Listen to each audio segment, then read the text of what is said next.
O that my head were waters, and my eyes a fountain of tears, that I might weep for day and night for the slain of the daughter of my people. O that I had in the desert a wayfarer's lodging place, that I might leave my people and go from them. For all of them are adulterers, an assembly of treacherous men. They bend their tongue like their bow. Lies and not truth prevail in the land. For they proceed from evil to evil, and they do not know me, declares the Lord.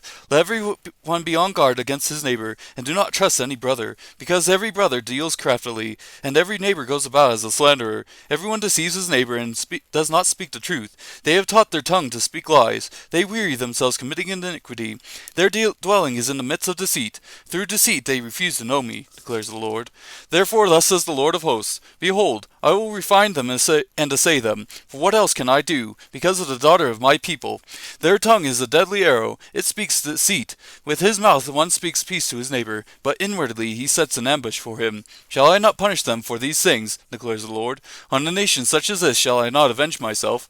For the mountains I will take up a weeping and a wailing, and for the pastures of the wilderness a dirge, because they are laid waste so that no one passes through, and the lowing of the cattle is not heard. Both the birds of the sky and the beasts have fled, they are gone. I will make Jerusalem a heap of ruins, a haunt of jackals, and I will make the cities of Judah a desolation, without inhabitant. Who is the wise man that may understand this? And who is he to whom the mouth of the Lord has spoken, that he may declare it? Why is the land ruined, laid waste like a desert, so that no one passes through?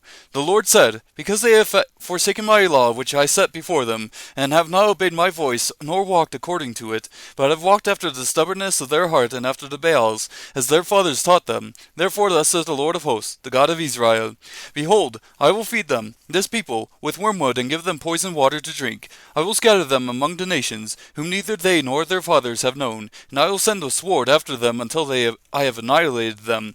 Thus says the Lord of hosts, Consider and call for the mourning woman, that they may come, and send for the wailing woman, that they may come. Let them make haste and take up a wailing for us, that our eyes may shed tears and our eyelids flow with water. For a voice of wailing is heard from Zion. How are we ruined? We are put to great shame, for we have left the land, because they have cast down our dwellings. Now hear the word of the Lord, O you woman, and let your ear receive the word of his mouth. Teach your daughters wailing, and every one her neighbor a dirge. For death has come up through our windows. It has entered our palaces to cut off the children from the streets, the young men from the town squares. Speak, thus says the Lord.